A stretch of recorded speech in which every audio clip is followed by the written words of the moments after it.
की यांचे जे भक्त आहेत बिंडोक निर्बुद्ध भक्त भाजपाचे, त्यांना असं वाटायला लागलं की मिठी मारली की तो देश आपल्या ताब्यात येतो, म्हणून ते मोदींच्या परराष्ट्र धोरणाचं कौतुक करतायत। यांना शाखांवर फक्त अफवा शिकवतात, यांना वाचायला शिकवत नाही, त्याला आपण काय करणार। खूप लोक अज्ञानाने म्हणतात की आमच्याकडे कुठे मनुस्मृती आहे। मनुस्मृती डोक्यात असते, ती घरी असायची गरज नाही, ती डोक्यात असते। 2014 साली ईश्वराचा 11वा अवतार आला, अचानक आले। पाढा सुरू झाला, 70 साल में क्या हुआ। काय गंमत आहे पहा। आज लक्षात येतं की ते धोरण कितीतरी चांगलं होतं, एवढं वाईट धोरण झालंय कारण आता अर्थव्यवस्थेचं खाजगीकरण नसून ते थेट अदानीकरण झालेलं आहे आणि प्रत्येक अर्थव्यवस्थेतली प्रत्येक गोष्ट अदानीकडे जाते। देश संविधानानुसार चाललाय का, याचं उत्तर इथे बसलेले 90% लोक तरी नाही असंच म्हणतील। 10% काही दुसऱ्या विचाराचे ऐकायला आले असतील तर ते कदाचित हो म्हणतील। आपल्या संविधानाची फार मोठी पार्श्वभूमी आहे। संविधान नीट कळून घेणं हे प्रत्येक नागरिकाचं काम आहे। आता मी खरं आमदार द्वय, इथे दोघं आमदार आहे, त्यांना मी खरं आग्रहपूर्वक सांगणार की महाराष्ट्रात तुमचीच सत्ता येणार आहे, पण तो मुद्दा नाहीये। मुद्दा असा आहे की सत्ता तुमचीच येणार आहे, पण तुमची सत्ता आल्यानंतर तुम्ही नागरिकशास्त्र 100 मार्कांचं करा आणि त्याच्यात संविधान 50 मार्कांचं ठेवा। हे जर पूर्वी झालं असतं तर व्हॉट्सॲपवर खोटे मेसेज फिरवणारे निर्बुद्ध नागरिक आपल्या देशात तयार झाले नसते। ज्याला आजकाल आपण भक्त संप्रदाय म्हणतो, तो संप्रदाय तयार झाला नसता आणि कदाचित चांगले नागरिक घडवले असते। ही मागणी अशासाठी आहे की इतिहास जो महापुरुषांवरून मारामाऱ्या करण्यासाठी तो 80 मार्काचा शिकवला जातो आणि उद्याचं नागरिकशास्त्र मात्र 20 मार्कांचं शिकवलं जातं। ही आपल्या शिक्षण व्यवस्थेमधली फार मोठी त्रुटी आहे। मी स्वतः MSc झालो, PhD झालो, तोपर्यंत राज्यघटना मला कुठे भेटलीच नव्हती समोरासमोर, माझ्या अभ्यासाचा ती भाग नव्हती। मी लॉला ॲडमिशन घेतलं 47व्या वर्षी, मग राज्यघटना मला पहिल्यांदा समोर आली, म्हणजे सामाजिक कार्यकर्ता म्हणून मी वाचत होतो। पण या देशातले डॉक्टर्स, इंजिनियर्स, CA, वकील सोडून CA पर्यंत आणि अनेक असे लोक आहेत ज्यांना राज्यघटना कधी समोरच त्यांच्या येत नाही आणि म्हणून संविधानाबाबत फार मोठं अज्ञानसुद्धा आपले लोक घेऊन चालतात। आपल्या संविधानाची पायाभरणी मोतीलाल नेहरू रिपोर्ट पासून होते। सेक्युलर हा जो शब्द आला संविधानात, ती मोतीलाल नेहरूंचा एक रिपोर्ट आपण जो इंग्रजांच्या काळात केला त्यात तो शब्द होता। संविधानाकडे पाहताना तो फक्त एक ग्रंथ म्हणून पाहता येत नाही किंवा ती एक अत्यंत जडशीळ वस्तू म्हणून पाहता येत नाही, तर संविधान ही अत्यंत प्रवाही असलेला एक राजकीय दस्तावेज हे आपल्याला समजून घेतलं पाहिजे। भारतीय संविधानाची पायाभरणी आपण वाचलं 1949 ते आपण म्हणतो सरनामा, उद्देशिका, प्रिएम्बल, पण ती त्याच्या आधी झाली, ती महाडमध्ये झाली ज्यावेळेला बाबासाहेबांनी मनुस्मृतीचं जाहीर दहन केलं। ती आपल्या संविधानाची सुरुवात, कारण आपले कायदे कोणते हा मुद्दा होता। वॉरेन हेस्टिंग्ज इथे आला व्हाईसरॉय म्हणून आणि त्यांनी हिंदू पंडितांनाही बसवलं आणि मुस्लिम मौलवींनाही बसवलं आणि त्यांनी धर्मानुरूप कायदे तयार करून घेतले। हिंदू धर्मात स्मृती हा कायदा होता। खूप लोक अज्ञानाने म्हणतात की आमच्याकडे कुठे मनुस्मृती आहे। मनुस्मृती डोक्यात असते, ती घरी असायची गरज नाही, ती डोक्यात असते। अनेकांना असं म्हणणं आहे की आता काय मनुस्मृतीचा संदर्भ, तो संदर्भ आहे। त्याचं कारण की मनुस्मृतीचा कायदा हाच आपला कायदा होऊन हजारो वर्ष राहिला, ज्यातून अस्पृश्यता आणि सती प्रथेसारख्या अनेक दुष्ट प्रथा जन्माला आल्या। बाबासाहेबांसारखे विचारवंत असतात, त्यांचा विचार करण्याचा जो उद्देश असतो तो समग्र असतो आणि त्यांची विचाराची पद्धत सुद्धा समग्र विचाराची असते। जोपर्यंत जुनं जाळत नाही तोपर्यंत नवं येत नाही. जुने जाऊ द्या मरणा लागून केशवसूत म्हणलं. तर मनुस्मृतीचं दहन होत नाही आणि मनुस्मृतीला आव्हान मिळत नाही तोपर्यंत येणारं संविधान त्याला कितपत अर्थ राहील हा प्रश्न बाबासाहेबांच्या सारख्यांच्या मनात असतो. आणि म्हणून ही एक मोठी सामाजिक घटना जी महाडला घडली आणि मनुस्मृतीचं दहन बाबासाहेबांनी केलं. बाबासाहेबांना समजून घेण्यात हिंदू समाज बराच कमी पडतो. कधी कधी सर्रासपणे असं वाटतं लोकांना की मनुस्मृती जाळून बाबासाहेबांनी दलितांच्या मुक्तीचा मार्ग मोकळा केला. तसं ते नाही आहे. मनुस्मृती ही स्त्रियांच्या बाबतीत अतिशय वाईट गोष्ट होती. स्त्रीने पुरुष स्वयंपाक करावा पुरुषांसाठी, पण पुरुष जेवताना स्त्रीने पाहू नये इतकी ती वाईट होती. याचा अर्थ असा की कोणत्याही वर्णाची स्त्री असो, ब्राह्मण क्षत्रिय वैश्य कोणत्याही वर्णाची असो, पण ती स्त्री म्हणून शूद्र असते हे मनुस्मृती सांगते. याचा अर्थ समाजातला 50% भाग हा मनूनी शूद्र ठरूनच टाकला होता. तेव्हा बाबासाहेबांनी फक्त दलित मुक्ती केली नाही तर या 50% जी माझी आई, बहीण, मुलगी याही ज्या शूद्र होत्या बाबासाहेबांनी त्यांची पण दास्य मुक्ती केली. आणि म्हणून मनुस्मृती दहन ही या देशातल्या फार मोठ्या लोकसंख्येसाठीची आवश्यक गोष्ट होती हे आपण लक्षात घेतलं पाहिजे. त्याच्यानंतर स्वातंत्र्याचं वारं वाहू लागलं. इंग्रज फार काही बाबतीत व्यवस्थित होते. ते त्यांनी अनेक देश त्यांनी राज्य केलं. सूर्य मावळत नव्हता असं त्यांचं साम्राज्य होतं. पण प्रत्येक देश सोडताना त्यांनी तिथल्या देशाची व्यवस्था काय राहणार ही जबाबदारीने पाहणी केली. आणि त्यांनी सगळ्या देशांना सांगितलं की आम्ही सोडून जाण्यापूर्वी तुमच्या इथलं शासन प्रशासन, तुमच्या इथली व्यवस्था काय असणार ते तुम्ही आधी लिहून द्या. आणि आपल्याला माहिती आहे की लोकांमधून निवडून आलेल्या प्रतिनिधीमधून अनेकांना गैरसमज आहे की नेहरू, पटेल, आंबेडकर यांना वाटलं म्हणून त्यांनी ती माणसं संविधान सभेत घेतली. हा गैरसमज आहे. ही सगळी मंडळी निवडून आलेली होती. बाबासाहेब सुद्धा बंगालमधून निवडून आले होते. शेड्यूल कास्ट फेडरेशन नावाचा त्यांचा पक्ष होता आणि त्या पक्षाकडून ते बंगालच्या विधिमंडळात निवडून आले होते. त्याच्या आधी प्रांतिक विधिमंडळाच्या निवडणुका 37 पासून सुरू झाल्या आणि थोडीशी स्वायत्तता ही आपल्याला तेव्हा मिळाली आणि बाबासाहेब बंगालमधून निवडून आले होते. पण झालं असं की बंगालचं विभाजन झालं, फाळणी झाली बंगालची आणि बाबासाहेबांचं त्या घटना समितीतलं पद गेलं. समन्वय एवढा होता, मी त्या माझ्या भाषणाच्या शेवटच्या टप्प्यात ते सांगणार आहे, आपल्या राष्ट्रीय नेत्यांचे थोडे परस्पर संबंध, कारण ते सांगितले पाहिजेत. कदाचित तुम्हाला ते रिपीट होईल, तुम्ही लोणावळ्यालाही तेच भाषण ऐकलं असेल किंवा अनेकांना अनेक व्हिडिओजमध्ये ते आहेच ऑलरेडी. ते भाषण आपल्या पिढीसाठी नाही, ते भाषण ही जी तरुण मुलं इथं आली आहेत त्यांना सांगण्याची गरज आहे. आपला देश काय होता हे त्या मुलांना सांगण्याची गरज आहे, म्हणून ते बोलतो मी. जेव्हा बाबासाहेबांचं ती जागा गेली बंगालच्या फाळणीनंतर, तेव्हा डॉक्टर राजेंद्र प्रसाद जे अध्यक्ष होते संविधान सभेचे, पहिले आपले राष्ट्रपती, त्यांनी मुंबईत मुख्यमंत्री बाळासाहेब खेर यांना पत्र लिहिलं की काहीही करून बाबासाहेब निवडून आले पाहिजेत, कारण बाबासाहेब अनिवार्य आहेत. हा शब्द फार महत्त्वाचा आहे. He is इंडिस्पेन्सिबल. ही घटना दुसरं कोणी लिहू शकणार नाही, ते अनिवार्य आहेत असा शब्द. आणि संविधान सभेची रचना आणि संविधान सभा आपली सुरू झाली. इथे जी मुलं कायद्याचा, समाजशास्त्राचा, राज्यशास्त्राचा अभ्यास करतात विद्यार्थी म्हणून, त्यांना माझं आग्रहपूर्वक सांगणं आहे की संविधान सभेचा सगळा इतिवृत्तांत उपलब्ध आहे, तो तुम्ही वाचा. आणि त्यामध्ये प्रत्येक गोष्टीवर, एकेका शब्दावर सगळ्या सदस्यांनी चर्चा केल्या आणि तो शब्द का आला याचं बाबासाहेबांनी नंतर उत्तर पण दिलं. ते फार महत्त्वाचं आहे. ही सगळी मंडळी उच्च शिक्षित मंडळी होती आंदोलनातली स्वातंत्र्याच्या. गांधीजी बॅरिस्टर होते, पटेल बॅरिस्टर होते, नेहरू बॅरिस्टर होते. बाबासाहेबांच्या पदव्या मोजता येत नाहीत. सुभाषबाबू तो CS होते आणि या सगळ्यांच्या पदव्या खऱ्या होत्या. विशेष म्हणजे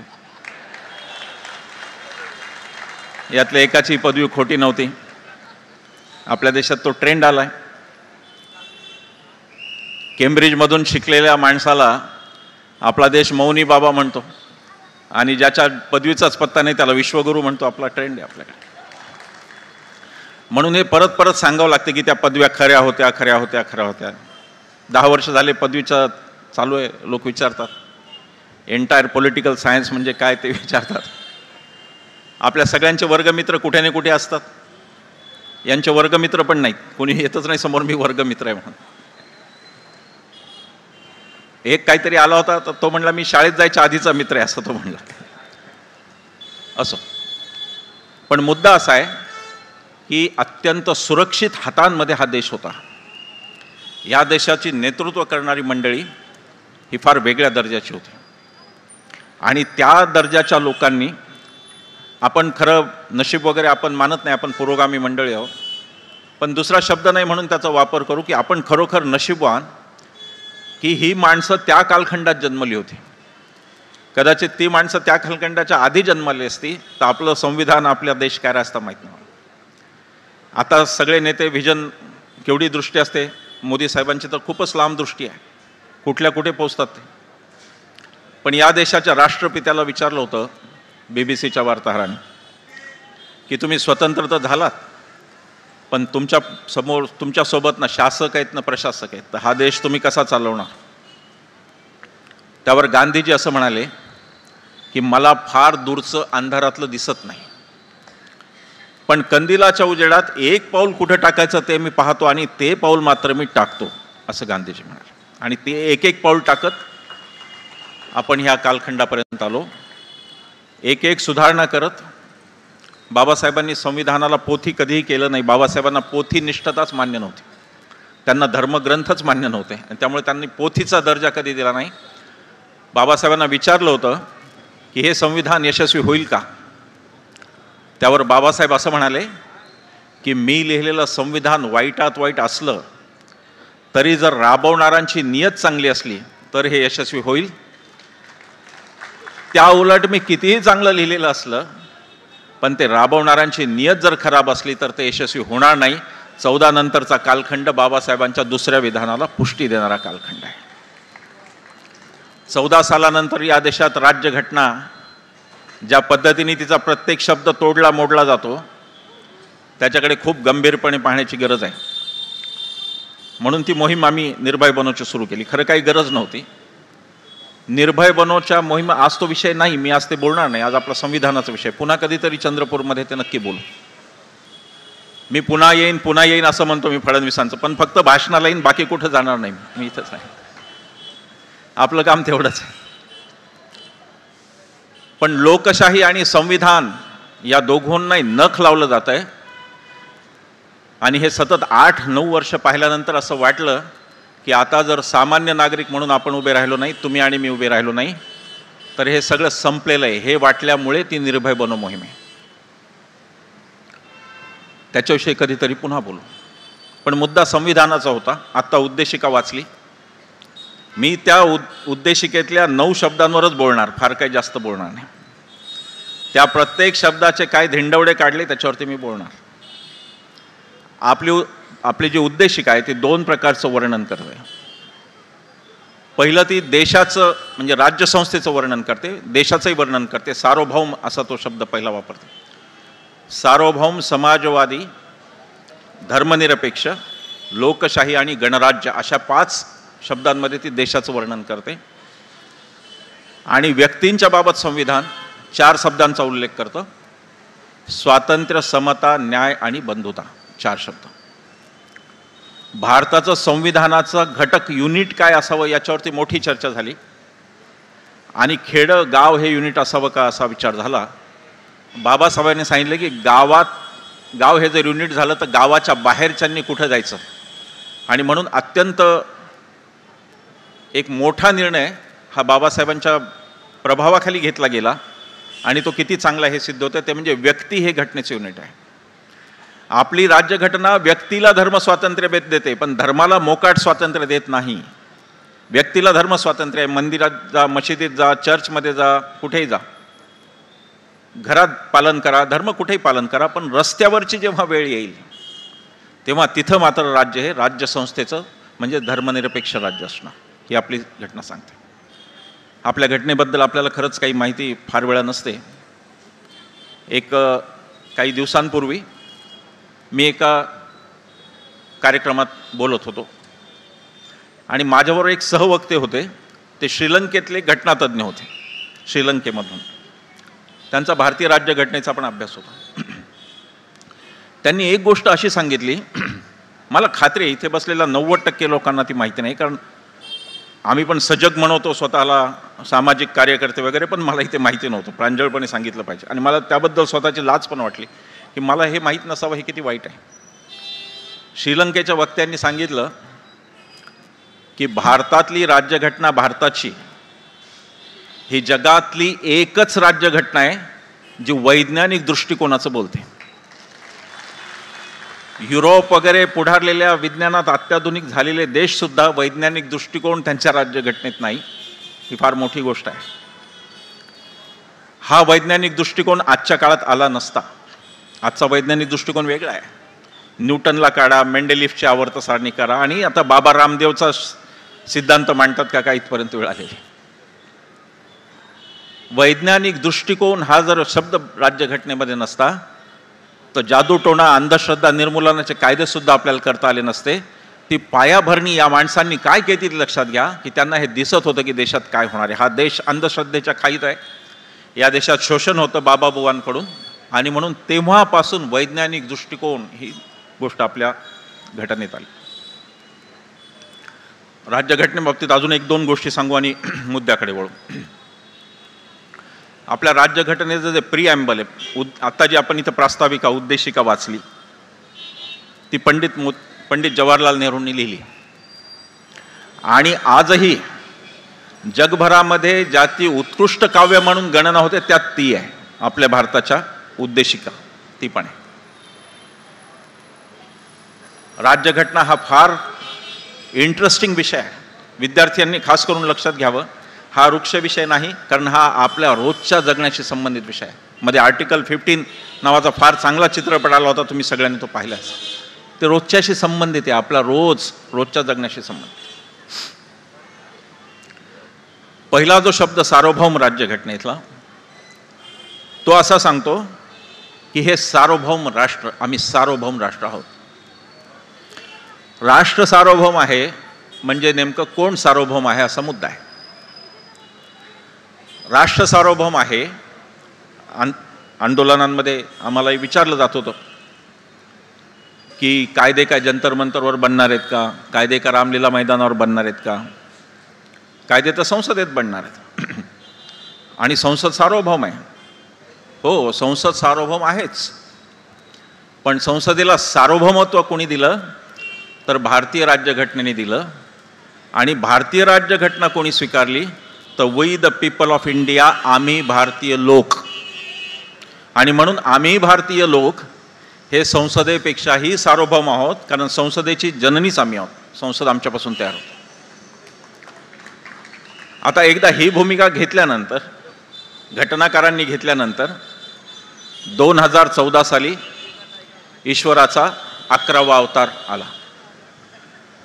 अचानक आले. पाढा सुरू झाला, 70 साल में क्या हुआ. काय गंमत आहे पहा. 70 साल में क्या हुआ हे मोदीजी त्या ट्विटरवरून सांगत होते, जे ट्विट करण्यासाठी ती तंत्रज्ञानच राजीव गांधींनी आणलं, त्यांच्या ट्विटरवर सांगितलं. यांची मोठी गंमत आहे, खूपच गंमत आहे. एका ठिकाणी व्याख्यान चालू होतं, नेहरूंच्याबद्दल मी काहीतरी चांगलं बोलत होतो. एक उच्च शिक्षित गृहस्थ उभे राहिले आणि ते म्हणाले नेहरू असे, नेहरू तसे, काय केलं नेहरूंनी असं ते म्हणाले. मी म्हणाल साहेब आपण कुठे शिकलात.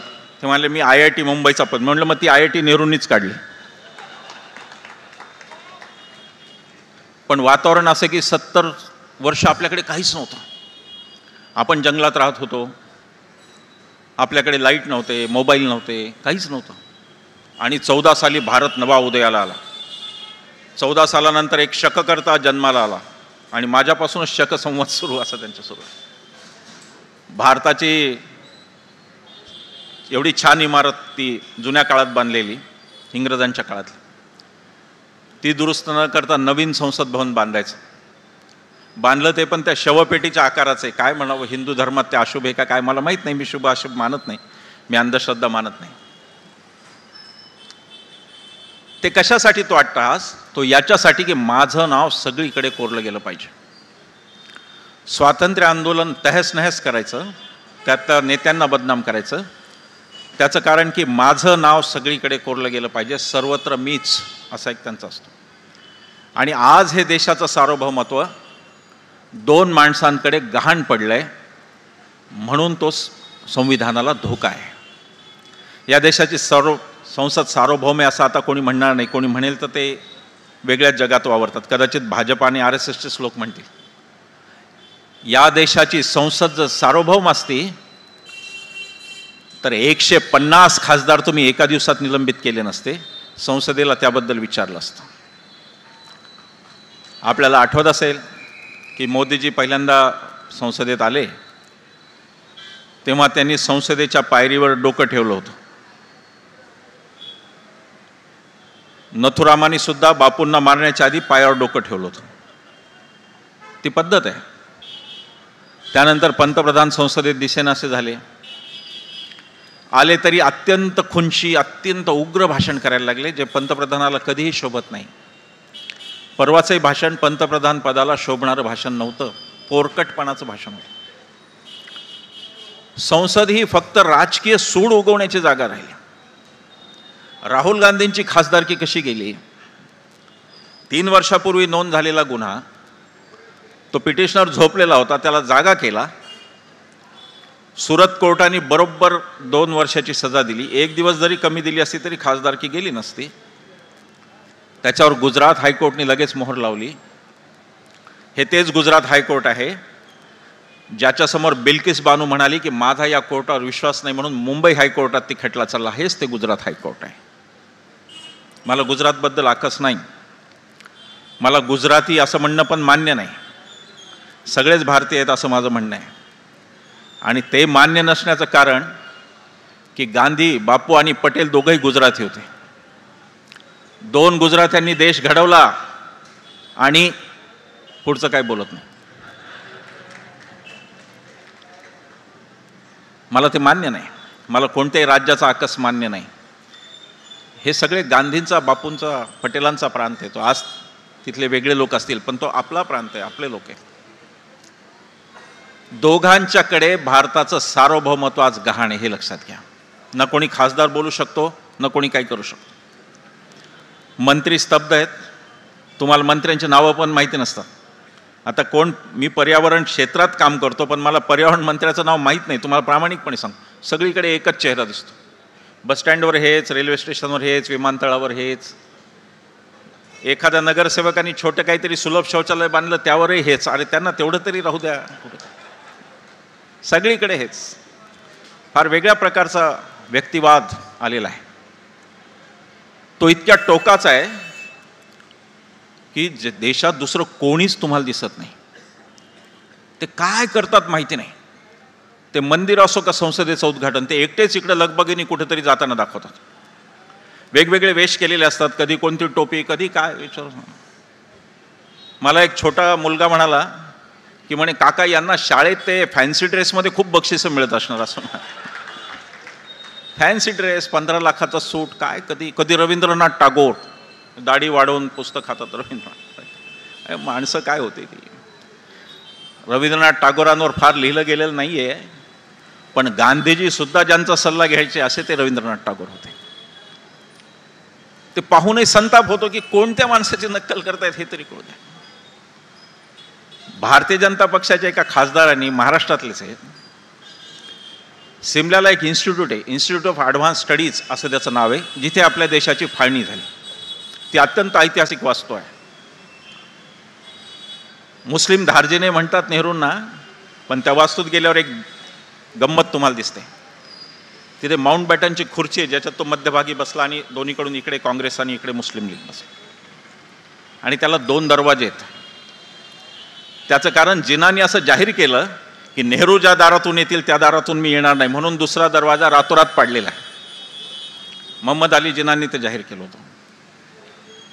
मुद्दा असा की या खासदारांनी डॉक्टर सर्वपल्ली राधाकृष्णन यांच्या शेजारी स्वतःचा फोटो लावलाय.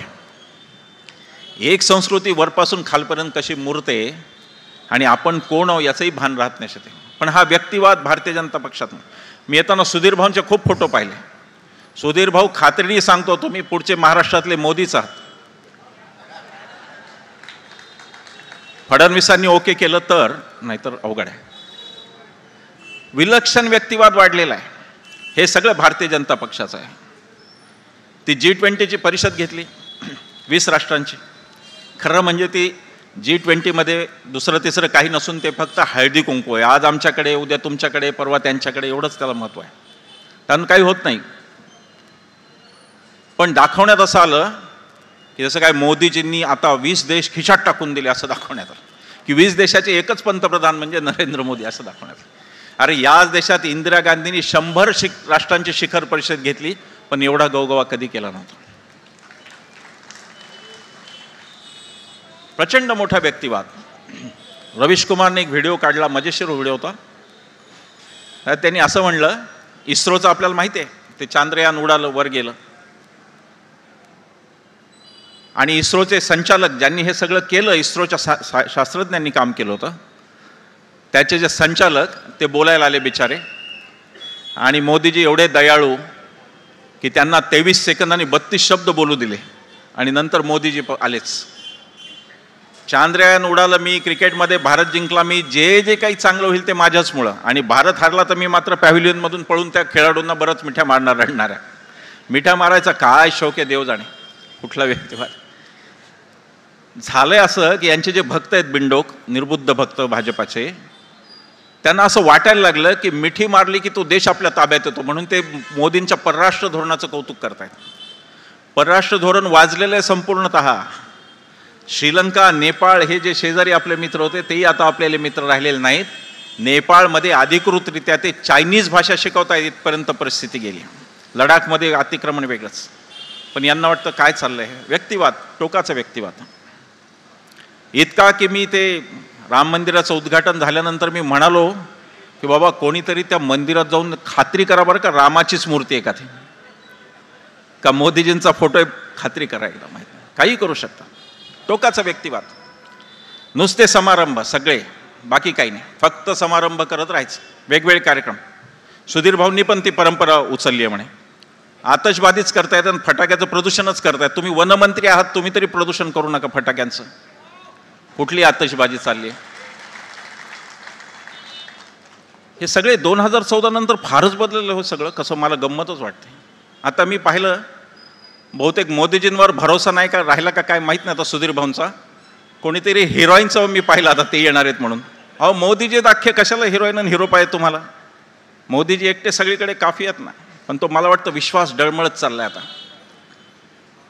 कदाचित असंही होईल की लोकसभेच्या निवडणुकाला मोदीजी वक्ते नको अशी पण मागणी राहील का काय भाजपमधून, मला माहीत नाही. कारण लोक चेहरा पाहून इतके कंटाळलेत की आता त्या चेहऱ्यासाठी तरी ते यांना पाडतील असं मला वाटतं. किंवा नकोच हा तुमचा चेहरा. इतके कंटाळे. कुठे लावले चेहरे. विमानात बसताना सगळीकडे मोदीजी. या देशाचा सर्वोच्च नेता काय असावा हे त्यांचा ज्यांचा पुतळा त्यांनी उभा केला त्या सरदार पटेलांचं उदाहरण देऊन सांगतो. या देशातल्या सर्वोच्च नेत्याची महत्वाकांक्षा काय होती ते लक्षात घ्या, मग तुम्हाला कळेल ते नेतृत्व नाचचं नेतृत्व. जेव्हा इंग्रज आपल्या कैद्यांना पाठवायचे सत्याग्रही म्हणून, सत्याग्रहींना कैदी करायचे आणि तुरुंगात घालायचे, त्यावेळेला इंग्रज फोडा आणि झोडा नीतीनुसार जातीनिहाय काम द्यायचे जेलमधलं. मग तो समजा ब्राह्मण असेल तर त्याला म्हणायचे तू पोलिसला मदत कर रिपोर्ट लिहायला, आणि समजा तो दलित असेल तर त्याला म्हणायचे तू पायखाना साफ कर. मुद्दाम जाती कायम राहिल्या पाहिजेत हे इंग्रजांचंही धोरण. त्याच्यावर गांधीजींनी असं ठरवलं की हे सगळं चक्र आपल्याला उलटं करायचं, आपल्याला जातीत तोडायच्या. आणि म्हणून गांधीजींनी असं सांगितलं की आपले सत्याग्रही जेव्हा तुरुंगात जातील तेव्हा जो तथाकथित अस्पृश्य, त्यावेळेस नंतर अस्पृश्यता गेलेली आहे, त्यावेळेचा जो तथाकथित अस्पृश्य त्याला पोलीसची मदत करायला द्यायचं, आणि जो ब्राह्मण असेल त्यांनी पायखाना, तथाकथित सगळ्यात वरचा त्यांनी पायखाना साफ करायचा. याच्यावरती सरदार पटेलांचं एक फार मर्मभेदक अशा प्रकारचं एक पत्र आहे गांधीजींना. सरदार पटेल ब्राह्मण नव्हते, पटेल होते. सरदारांनी पत्र लिहिलं कि बापू, जब जब भी मैं जेल में जाता हूँ तो आपका ये बामन म्हणजे महादेवभाई देसाई ये भी मेरे साथ आता है और इसलिए मुझे पैखाना साफ करने का अवसर नहीं मिलता. तक्रार ही या देशातल्या सर्वोच्च नेतृत्वाची तक्रार आहे की मला पैखाना साफ करण्याचा अवसर नाही मिळाला. इथून आलो आपण. काय नेतृत्व.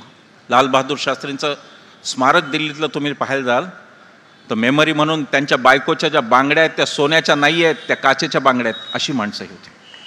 कुठल्या माणसांपासून आपण कुठपर्यंत आलो असं वाटतं. आणि म्हणून मग निर्भय बनून आपण नागरिकांनी आता बोला हे म्हणायला लागतं. निर्भय बनो हा आमचा नारा नाही, या देशाच्या राष्ट्रपित्यांनी चंपारणमधल्या शेतकऱ्यांना दिलेला तो नारा आहे की तुम्ही आधी स्वतः निर्भय बना तर तुमचा लढा चालू शकेल. आणि तोच फक्त नारा आहे. त्याची वेळ अशासाठी आली की एकीकडे प्रचंड वेगळी पिढी आणि आज देशाचं सार्वभौमत्वसुद्धा गहाण पडल्यासारखी परिस्थिती आणि नागरिकांचं म्हणणं कोणी ऐकत नाही, कोणाला त्याच्याशी घेणं देणं नाही. सरकारमध्ये यांचे जे आमदार खासदार आहेत त्यांचंसुद्धा म्हणणं कोणी ऐकत नाही, आम्हाला सगळे सांगतात. मोदीजींनी संसदेची चेष्टा करून ठेवली.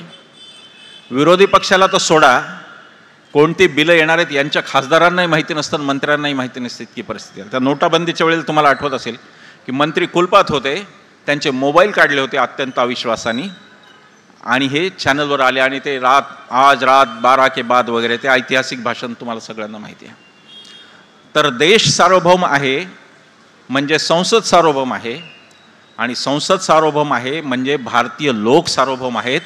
कोणीतरी दोनच नेते सार्वभौम नाही, ही राज्यघटनेच्या पहिल्या शब्दाची जबरदस्त पायमल्ली या देशात त्यांनी सुरुवात केलेली आहे. संसदेमध्ये तर बोलतच नाहीत, पण जनता सार्वभौम आहे, जनतेला तुम्ही उत्तरदायी आहात हे पण त्यांना मान्य नाही. ते मन की बातमध्ये येऊन काहीतरी कुठेतरी सायकल लावली की कसा दिवा लावतो वगैरे भाकड कथा सांगतात, पण या देशाच्या प्रश्नावर पंतप्रधान बोलत नाहीत. मग तो मणिपूरसारखा का प्रश्न असे ना त्याच्यावर ते बोलत नाहीत. डॉक्टर मनमोहन सिंग यांना मौनी म्हणलं गेलं. ऑन रेकॉर्ड माहिती अधिकारातली माहिती अशी आहे की डॉक्टर मनमोहन सिंगांनी 10 वर्षात 117 पत्रकार परिषदा घेतला. याचा अर्थ दर महिन्याला एक. मोदीजींनी 10 वर्षात एकही पत्रकार परिषद न घेण्याचं रेकॉर्ड आता त्यांच्या नावावर आहे. ते पत्रकारांना फार भीतात, काय माहिती मला का. पत्रकार परिषद कधीही घेत नाहीत. आपण सार्वभौम नसून लोक सार्वभौम आहेत आणि आपण लोकांना उत्तरदायी आहोत हे ते विसरले आहेत. आता ते इतके विसरले गेलेत की या राज्याचे उपमुख्यमंत्री देवेंद्रजी फडणवीस, जो हल्ला निर्भय बनूचा वागळे साहेबांच्या कार्यक्रमावर झाला पुण्यात आमच्यावर सगळ्यांवर, त्या हल्ल्यानंतर त्यांनी एक भूमिका मांडली चॅनलवर येऊन. फडणवीस असं म्हणाले की हे असं व्हायला नको होतं, जे यातले गुन्हेगार असतील त्यांना आम्ही शासन करू, पण आपणच्या पुढचा मॅटर महत्त्वाचा, पण उच्चपदस्थ लोकांबद्दल बोलताना काळजी घेतली पाहिजे. म्हणजे काय केलं पाहिजे. मोदी शहांवर थोडक्यात असं सांगतायत का तुम्ही आम्हाला गृहमंत्री महोदय की मोदी शहांवर बोललात तर रस्त्यावर आमचा पक्ष तुम्हाला मारेल, हे तुम्ही सांगता आहात का, ते आम्ही विचारतोय. उच्चपदस्थांबद्दल आम्ही बोलणार जोपर्यंत ते आमचा पगार घेतात तोपर्यंत ते लोकसेवक आहेत, ते लोकमालक नाहीत. सार्वभौम भारताचा सार्वभौम नागरिक त्यांना हिशेब पण विचारणार आणि त्यांच्यावर बोलणार, कारण ते लोकसेवक आहेत, ते लोकमालक झालेले नाहीत. आणि मोदीजी पण काहीतरी प्रथम सेवक काहीतरी वगैरे वगैरे काढतात, नवीन नवीन शब्द काढतात. आम्ही त्यांच्यावर बोलणार. या देशाच्या पंतप्रधानावर लोकांनी बोललं पाहिजे असं म्हणणारा एक पंतप्रधान होऊन गेला आणि या देशातल्या पंतप्रधानावर बोलायचं नाही असं म्हणण्याचा आत्ता काळ आला. पंडित नेहरूंचं उदाहरण मी देतो. पंडित नेहरूंना जेव्हा विचारलं गेलं की तुमच्यात अनेक नेहरू दडलेले आहेत, एक परराष्ट्र धोरणाचा जाणकार नेहरू आहे, पोलीस भाऊ जरा शिट्ट्या कमी वाजवल्या तर बरं पडेल, ट्रॅफिक तर हालत नाही पण आम्हाला डिस्टर्ब होतो, विनंती आहे तेवढी. चंद्रपूरचे गडचिरोलीचे पोलीस खूप चांगले आहेत. गडचिरोलीच्या पोलिसांना तर मनापासून आभार, त्यांनी काल मी सभेला येऊनही मला नोटीस दिली नाही. बाकी प्रत्येक गावात एंट्री व्हायच्या आधी पोलीस नोटीस घेऊन तयार असतात की तुम्ही प्रक्षोभक बोलू नका वगैरे. अरे आम्ही गांधी आंबेडकरांची माणसं आहोत, आम्ही काही प्रक्षोभक बोलत नाही. आम्ही देश जोडण्याचं बोलतो, आम्ही देश तोडण्याचं बोलत नाही. असो, मुद्दा असा चालला होता की देशाचे सार्वभौम नागरिक पंतप्रधानांना प्रश्न विचारू शकतात, त्याचं कारण पंडित नेहरू आहेत. नेहरूंना जेव्हा विचारलं की तुमच्यामध्ये अनेक नेहरू दडलेत, परराष्ट्र व्यवहारातला नियोजनामधला चाचा नेहरूसुद्धा मुलांचा, असे अनेक नेहरू दडलेत. त्यातला कोणता नेहरू तुम्हाला आवडतो असं त्यांना विचार. त्यावर नेहरू असं म्हणाले की या देशाला मी एवढं अभिव्यक्ती स्वातंत्र्य नागरिकांना दिलं की माझ्या म्हणजे पंतप्रधान कार्यालयाच्या शेजारच्या विजय चौकात उभा राहून या देशातल्या सामान्यातला सामान्य माणूससुद्धा म्हणू शकतो की पंडित नेहरू हा मूर्ख माणूस आहे. इतकं स्वातंत्र्य देणारा नेहरू मला आवडतो स्वतः. देश कुठून कुठे आला. उपमुख्यमंत्री, गृहमंत्री, जबाबदार पदावरची माणसं जर असं बोलतील, उच्च पदस्थांबद्दल बोलायचं नाही, तर देशात लोकशाही राहिली का असा प्रश्न सामान्य माणसाला पडल्याशिवाय राहणार नाही. पण हे सगळं होत आहे. ही संसद जी सार्वभौम संसद आहे तिने चमत्कार घडवलेला आहे आपल्या आयुष्यात. लक्षात घ्या, ज्यांना मौनी बाबा म्हणलं डॉक्टर मनमोहन सिंग यांनी या देशातल्या माणसाचं, सामान्यातल्या सामान्य माणसाचं, मोठ्या माणसांचं नाही, मोठ्या माणसांचं आयुष्य मोदीजींनी बदलवून टाकलं. अदानी कुठल्या कुठे पोचला ती जिम्मेदारी मोदीजींची, ती मनमोहन सिंगांची नव्हती. डॉक्टर मनमोहन सिंगांच्या काळात, आणि मला उल्लेख केला पाहिजे की डावेसुद्धा, डाव्यांना पण मानलं पाहिजे की डाव्यांचं त्या सरकारवर मध्ये ते होते, त्या सरकारमध्ये सामील होते, बाहेरून पाठिंबा होता आणि ते सामील होते. 6 कायदे या देशाचे भाग्यविधाते कायदे हे मनमोहन सिंगांच्या काळात झाले. मी आता चंद्रपूरला बोलतोय, काल गडचिरोलीला बोललो, म्हणून पहिला मुद्दा वनाधिकाराचा मी घेतो. आदिवासींचे वनाधिकार, वनावर अधिकार आदिवासींचा, कारण आदिवासीच वन राखत असतात, फॉरेस्ट डिपार्टमेंट राखत नाही.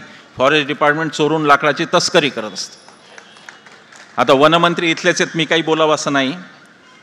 सुधीर भाऊंचं अगदी घरही जवळच असेल इथे कुठेतरी.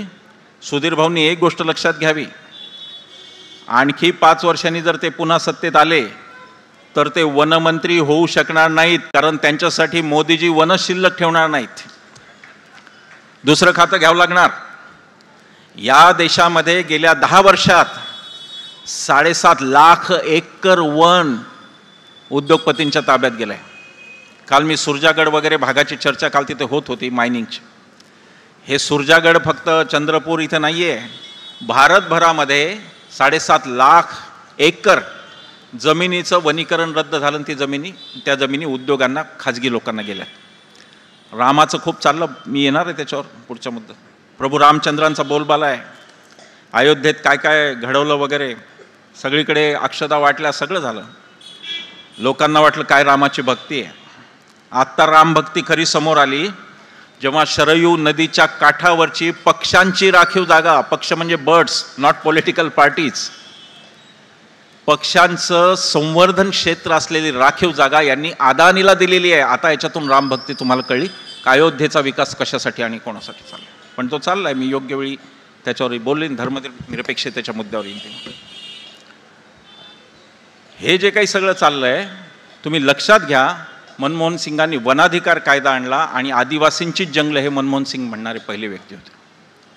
दुसरा कायदा अन्न सुरक्षा योजना, या देशात कोणीही उपाशी राहू नये, ही योजना सोनिया गांधींनी मनमोहन सिंगांना सांगितली असं म्हणतात. या देशातला एकही माणूस उपाशी न राहावा याची फार मोठी अन्न सुरक्षा योजना, देशाचं निदान जेवणाचं दारिद्र्य संपवणारी योजना मनमोहन सिंगांची. भूमी अधिग्रहण कायदा, ज्यात शेतकऱ्यांना 4 पट मोबदला मिळाला आणि एक जमीन जर मूळ उद्देशासाठी वापरली नाही तर ती 5 वर्षांनी शेतकऱ्याला परत मिळण्याची पण तरतूद झाली, तोही मनमोहन सिंगांच्या काळातला. मनरेगा, मागेल त्याला काम देण्याची हमी, गॅरंटी. ते म्हणले नाही मनमोहन सिंग की गॅरंटी, यांची खूप गॅरंटी असते. यांची गॅरंटी लग्नात यांनी सप्तपदी केली होती, ती पण गॅरंटी टिकली नाही. आणि यांनी गुरुला काय काय गॅरंटी दिली माहीत नाही, ते पण बिचारे मार्गदर्शक मंडळात गेले. आता त्यांना भारतरत्न देऊन टाकलेला आहे. मनमोहन सिंग म्हणाले नाही की ये मनमोहन सिंग की गॅरंटी, कारण जो शालीन माणूस असतो, जो सुसंस्कृत माणूस असतो, तो स्वतःचं व्यक्ती म्हणून अस्तित्व समाजात विरघळून टाकत असतो, तो स्वतः व्यक्ती राहत नसतो. माहितीचा अधिकार, तोही कायदा मनमोहन सिंगांचा. मला आठवतंय त्यावेळेला, तेव्हा पण डॉक्टर मनमोहन सिंग अतिशय सकारात्मक होते 2005ला की लोकांना माहिती मिळाली पाहिजे.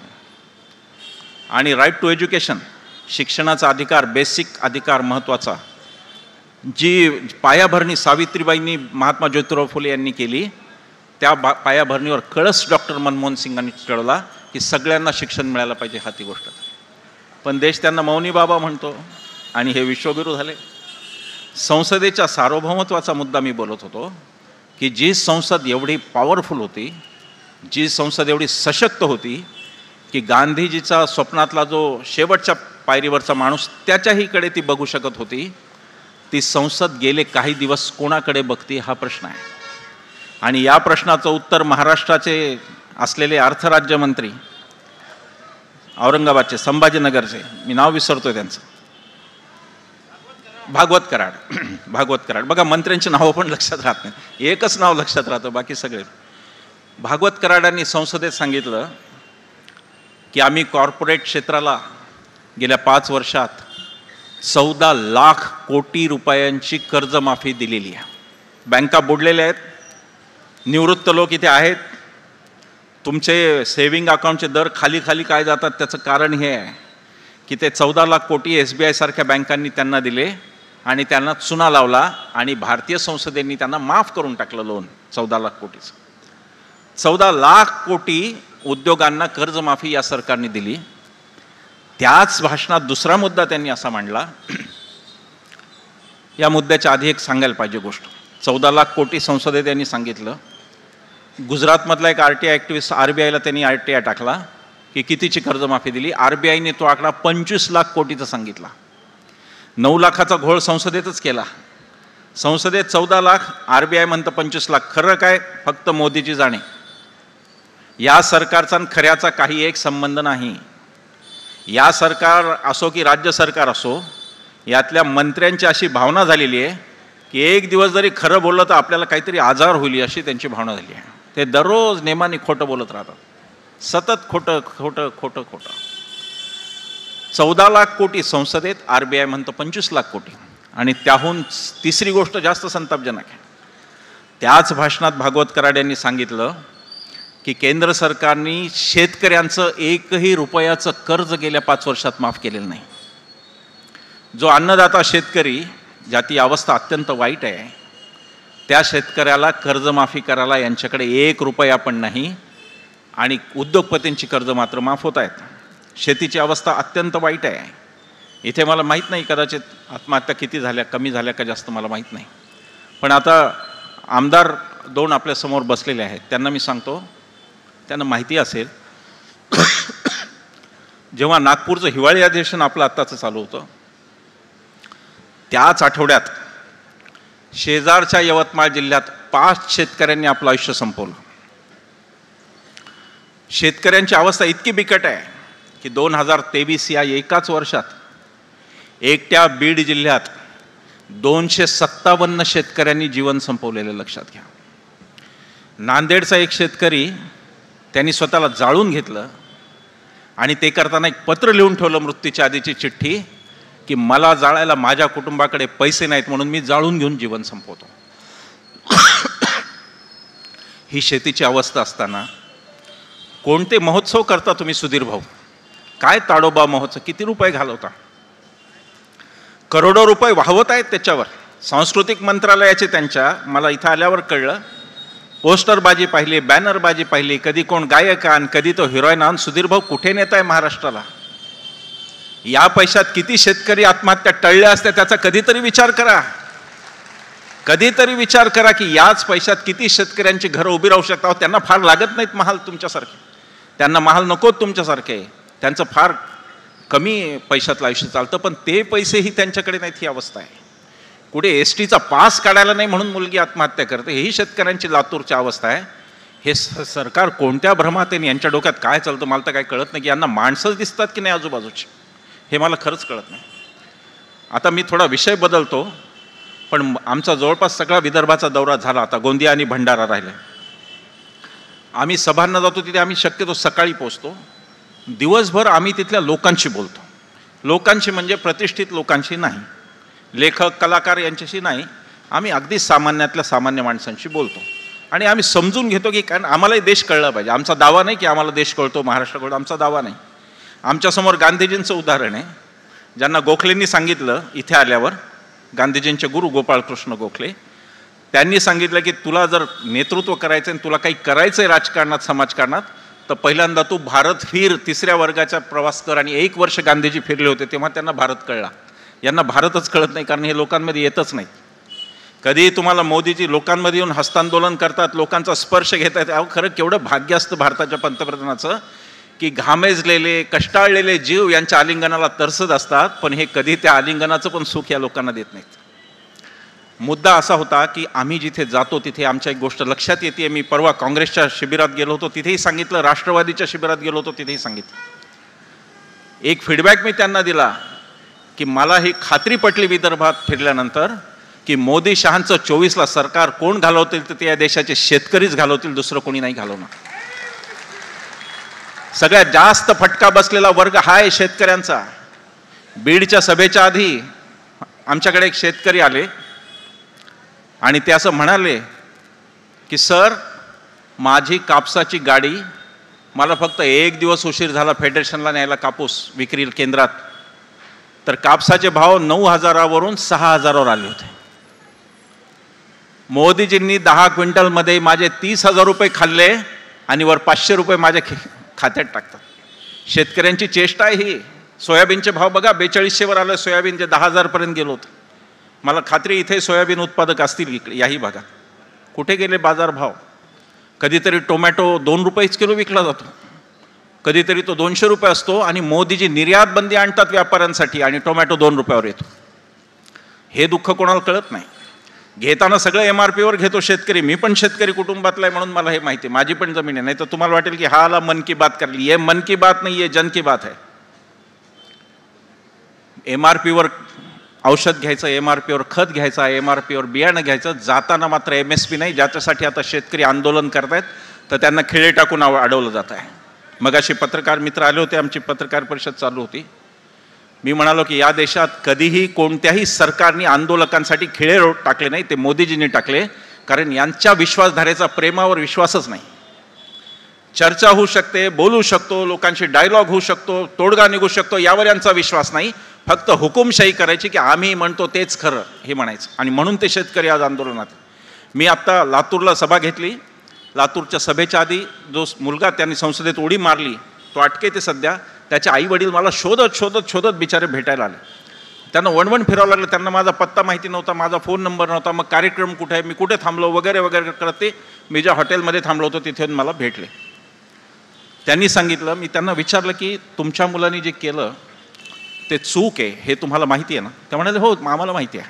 त्या आईवडिलांना माहिती आहे की आपला मुलगा कायद्यात चुकला, हे कृत्य समर्थनीय नाही. कोणीही संसदेत उडी टाकावी हे कृत्य समर्थनीय नाही. संसद आपल्या देशाची सर्वोच्च जागा आहे जिथे काहीतरी धोरणात्मक निर्णय ठरतात असं आपण मानायचं. ते आत्ता होतात का नाही माहीत नाही, पण आपण मानायचं. बाबासाहेबांची घटना आपल्याला तेच सांगते.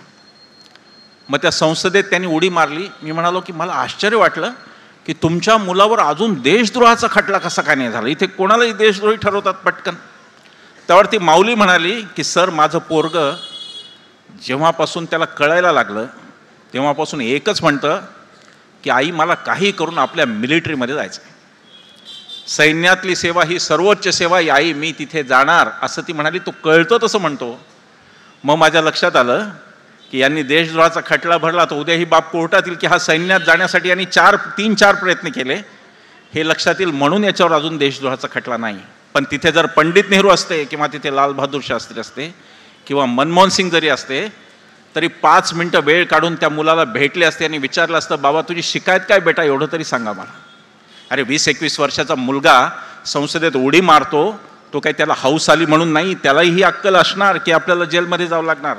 तो मारतोय उडी त्याला कारण तुम्ही आहात की तुम्ही 2 कोटी रोजगार दरवर्षी म्हणाला होतात. म्हणजे 10 वर्षात 20 कोटी रोजगार तयार झाला असता तर तो बिचारा त्यांनी उडी मारली नसती. त्याच्याकडे नोकरी नाही म्हणून त्यांनी उडी मारलेली आहे. प्रेम हा शब्द यांच्या कोशात नाही. यांना प्रेमाचं इतकं वावडं आहे की 14 तो व्हॅलेंटाईन डे असतो 14 फेब्रुवारी ना, 14 फेब्रुवारीला त्या दिवशी प्रेमिकांना मारतात बागेत जाऊन, संस्कृती रक्षक म्हणे. प्रेम करणाऱ्या जीवांना हे मारतात बागेत जाऊन, हे म्हणे संस्कृती रक्षक. कारण यांच्या विचारधारेत प्रेम हा शब्द नाही. कुठल्याही देशाच्या हुकुमशाही राजवटीत प्रेमाला स्थान नसतं, लक्षात घ्या. प्रेमाने कोणालाही ते गळ्याला लावत नाहीत, कायम असुरक्षित असतात, लोकांचीच त्यांना भीती वाटत असते. राहुल गांधी लोकांमध्ये जाऊ शकतात, कोणाच्याही घरात जातात, काही करू शकतात, त्यांना एवढा धोका असून पण यांना मात्र कोणता धोका आहे माहीत नाही, हे काही लोकांमध्ये जात नाहीत. तर मुद्दा असा होता की जे मूलभूत प्रश्न आहेत या देशातले बेकारीचे, त्याला संसद जिम्मेदार आहे. आणि त्या संसदेमध्ये जर तो पोरगा पोचला आणि त्यांनी कोणाला हार्म केलेलं नाही, त्याची कोणाला इजा झालेली नाही, पण तरीही हे कायद्याच्या कक्षेत हे गैरकृत्य हे मान्य करू नये, त्या मुलाशी 2 मिनिटं संवाद करण्याची सुद्धा फुरसत या सरकारमधल्या कोणाला नाही. ही मुलं काय येत आहेत इथे, हे का होत आहे, काय MPSCची मुलं फिरत आहेत, का त्यांची आंदोलनं होत आहेत. MPSCसाठी पालक अक्षरशः लाखो रुपये खर्च करतात, शेती विकून मुलाला MPSCला पाठवतात, पुण्यामध्ये त्याच्या क्लासेसला मुलं पाठवतात. त्या कोणत्याही मुलांना काही भवितव्य नाही, कारण MPSCच्या परीक्षेत इतके गैरप्रकार स्पर्धा परीक्षेमध्ये इतके चाललेत, ती मुलं सारखी ट्विटरवर मला टॅग करत असतात की सर याच्याबद्दल बोला, याच्याबद्दल बोला. बोलू कशावर हा मुद्दा आहे, कशावर बोलायचं. ती मुलं आपली मुलं आहेत, निदान त्यांना सांगा की बाबा MPSCत नको 10 वर्ष वाया घालू, तू काहीतरी दुसरं कर, हे तरी सांगा. कोणी ते सांगायला तयार नाही. आणि या देशातला तरुण बेरोजगार ही मोठी एक ज्वालामुखीच्या तोंडावर हा देश आहे की जिथे बेरोजगार तरुण हा अत्यंत असहाय्य आणि हतबल झालेला आहे. आणि त्याला जर कोण दोष असेल तर ती आपल्या देशाची संसद दोषी असं मी म्हणतो. त्याचं कारण संसदेने यांना समजूनच घेतलं नाही, 10 वर्षात संसदेने यांना प्रश्नच यांचे विचारले नाही. दुसरा शब्द आहे तो समाजवादी. अनेक लोकांना या शब्दाचा द्वेष आहे. ते म्हणतात की धर्मनिरपेक्षता आणि समाजवाद हे शब्द नंतर घुसडले, बाबासाहेबांच्या घटनेत ते नव्हते, असा अपप्रचार खूप चालतो. घुसडले म्हणजे ही घटना चावडीवर ठेवली होती, कोणातरी गावाच्या अंधारात कोणीतरी घोंगडी घेऊन आलं, शब्द घुसडून गेलं असं सांगतात. ते घुसडले या देशाच्या संसदेने आणलेले हे शब्द आहेत. आणि समजा समाजवादी हा शब्द इंदिरा गांधींनी संविधानात आणला नसता तरीही बाबासाहेबांचं संविधान पहिल्या दिवसापासून समाजवादी आहे, कारण ते समता आणि न्यायाचं बोलतं. समता आणि न्याय ही समाजवादी मूल्य आहेत, ही समाजवादी मूल्य आहेत, ती बाबासाहेबांनी प्रत्यक्ष घटनेत आणलेली आहेत. त्याला तुम्ही म्हणा न म्हणा, नंतर आणा शब्द न आणा, ती राज्यघटनेत पहिल्या दिवसापासून आहे. धर्मनिरपेक्षता शब्द राज्यघटनेत नाही. त्यांना माझा सल्ला आहे की त्यांनी कलम 25 ते 29 वाचावं, देश कसा धर्मनिरपेक्ष आहे त्यांना कळेल. ते बाबासाहेबांनी ती सोय पहिल्या दिवसापासून केली. ही बदनामीची मोहीम आहे की आधी नव्हतं नंतर, ही खोटी आहे गोष्ट. समाजवाद म्हणजे शेवटी काय, समाजवाद म्हणजे हा स्वतंत्र झालेला देश ज्याच्यात एक सोयीसुद्धा बनत नाही, त्या देशाची अर्थव्यवस्था पुढे कशी न्यायची हा मुद्दा म्हणजे समाजवाद. भांडवलदारांकडे भांडवल नसेल, उद्योगपती समोर येऊ शकत नसतील, कारण उद्योगच अजून सुरू झाले नाही, ते उद्योगपती व्हायचेच आहेत अजून. अगदीच थोडे होते, बिर्ला होते, बजाज होते, अगदी हाताच्या बोटावर टाटा होते. एवढा मोठा उद्योगपती अजून जन्माला यायचा होता अदानी नावाचा. ते जुने बिचारे साधे उद्योगपती होते. ते जर उद्योगाला पैसे नसेल तर उद्योगात पैसा सरकार टाकील आणि नफा जनतेच्या मालकीचं राहील, हे म्हणजे समाजवाद. या देशात जर समाजवाद धोरण नसतं तर सार्वजनिक दवाखाने झाले नसते, सार्वजनिक शाळा झाल्या नसत्या, कदाचित फक्त खाजगी शाळा झाल्या असत्या आणि बहुजनांपर्यंत हे शिक्षण पोहोचवण्याची सोय कर्मवीर भाऊराव पाटील यांना सुद्धा कदाचित करता आली नसती. पण या देशाचं धोरण समाजवाद म्हणजे संसाधनावर मालकी समाजाची, संसाधनांपासून येणारा नफाई समाजाच्या प्रत्येकाचा, हे म्हणजे समाजवाद. आणि या समाजवादाची नीव भारतातली घालणारे 2 नेते म्हणजे पंडित जवाहरलाल नेहरू आणि सुभाषचंद्र बोस, हे 2 नेते ज्यांनी समाजवादाची नीव या देशात घातली. त्याचा त्यांना राग आहे. त्याचं कारण समाजवाद म्हणलं की अदानीवाद आणता येत नाही. अर्थव्यवस्थेचं खाजगीकरण, उदारीकरण, जागतिकीकरण 91ला झालं. आपले बरेच मित्र, कम्युनिस्ट मित्र, समाजवादी मित्र हे लढलेले आहेत त्या धोरणाबद्दल. त्याला खाऊजा धोरण असंही म्हणलोय आपण 25 वर्षापूर्वी, हेही म्हणलोय आपण. पण आज लक्षात येतं की ते धोरण कितीतरी चांगलं होतं, एवढं वाईट धोरण झालं आहे.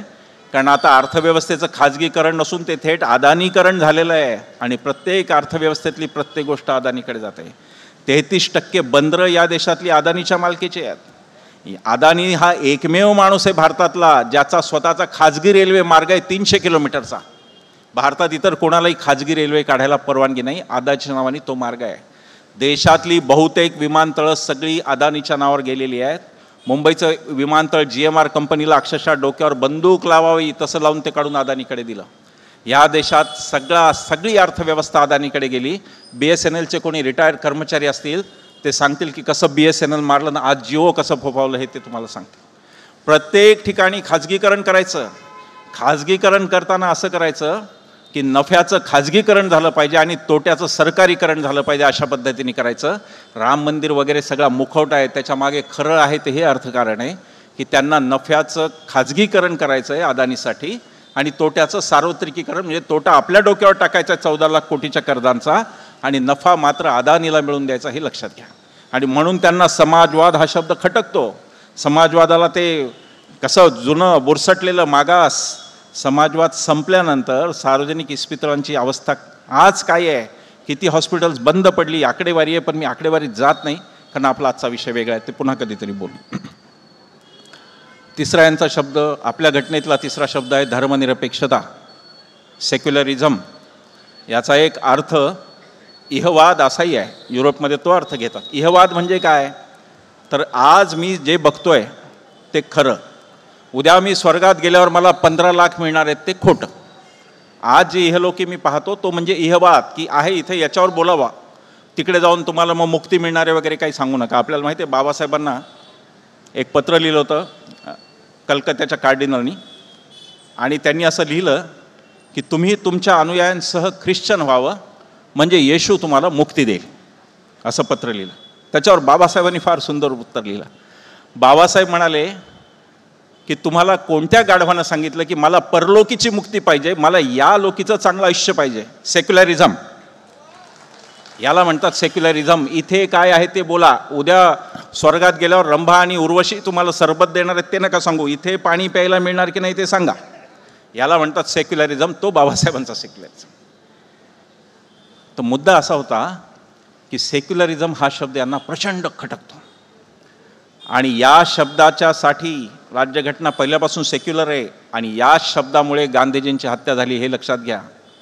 गांधीजींना संपवण्यामागे 55 कोटी वगैरे थोतांड होतं, त्याच्या आधी 5-7 प्रयत्न झाले होते मारायचे. गांधीजी मरत नव्हते.